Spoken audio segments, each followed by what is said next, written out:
Bonjour à toutes et à tous. C'est avec grand plaisir qu'on vous présente aujourd'hui l'identité nominale du nouvel outil de recherche partagé par les 18 bibliothèques universitaires du Québec. Votre nouvel outil de recherche. Ça, c'est nous, 288. À gauche, vous avez Julien, le designer dédié au projet. Au milieu, Rebecca, la gestionnaire du projet. Et à droite, c'est moi, David. Tous très heureux de collaborer avec l'équipe du comité image de marque et le sous-comité des bibliothèques du BCI. Au menu aujourd'hui, le dévoilement de l'identité nominale, donc le nouveau nom de votre outil. Mais avant le dévoilement, on voulait aussi vous présenter comment on s'est rendu à ce nom, sur quelle fondation on s'est basé et quels étaient nos critères de sélection. Comme certains d'entre vous ont pu le voir passer, on a commencé notre travail de recherche nominale avec un sondage distribué aux 18 universités. Un total de 103 répondants francophones et anglophones ont partagé leur avis sur leur outil de recherche actuel et les attributs qu'ils recherchent dans l'outil de recherche parfait. Ce qui a beaucoup simplifié notre travail, c'est que les réponses étaient unanimes. Les étudiants, les employés et le corps enseignant cherchent tous les mêmes attributs en priorité. Facilité d'utilisation, simplicité et efficacité. Ce sont donc ces trois attributs qui nous ont servi de fondation pour la suite du travail de recherche nominale. Un autre point très important qui est ressorti des 103 sondages est la définition de l'outil. On a pu voir que la majorité des utilisateurs voient l'outil comme un outil de recherche et non un outil de découverte.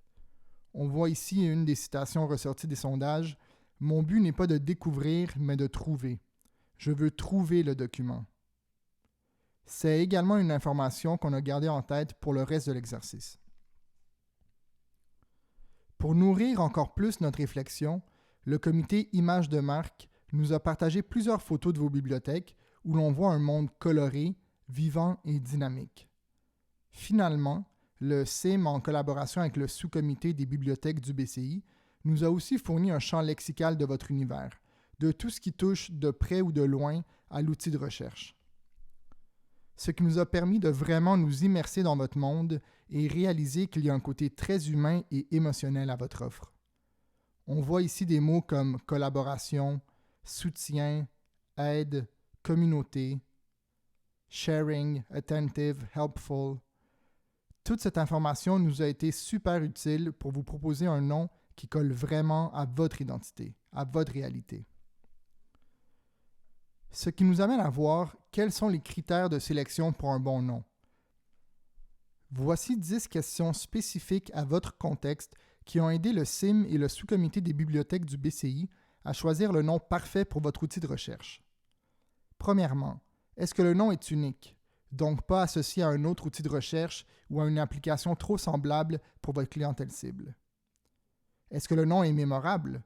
Est-ce qu'il crée une forte première impression et est-ce qu'il est facile à se rappeler? Est-ce que le nom est significatif? Est-ce qu'il reflète votre offre et votre univers? Est-ce que le nom est bilingue? Comme il y a 3 universités anglophones qui font partie du réseau, on voulait s'assurer d'avoir un nom qui soit aussi fort en français qu'en anglais. Est-ce que le nom est libre de connotations négatives? Pour éviter tout risque réputationnel, on a été très sévère sur ce point. Est-ce que le nom est disponible ou utilisable, donc libre de toute marque de commerce déposée dans son industrie? Est-ce qu'on ressent les attributs définis ensemble, simplicité et efficacité? On veut que le nom dégage une certaine énergie, un ressenti. Est-ce que ce ressenti aide à véhiculer le sentiment de simplicité et d'efficacité? Est-ce que le nom est assez court? D'un point de vue technique, le logo sera affiché à côté du logo de votre université dans un espace restreint. On veut donc un nom court pour nous donner le plus de marge de manœuvre possible par la suite.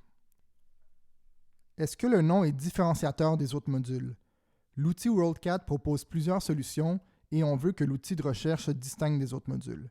Finalement, en prenant en compte toutes les restrictions techniques, opérationnelles et politiques, en plus de la vision du partenariat et du BCI, est-ce que le nom répond aux objectifs?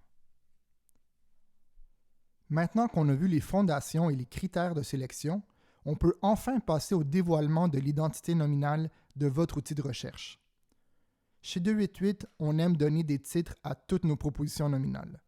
Dans le cas de votre outil de recherche, le titre est Sagesse et savoir.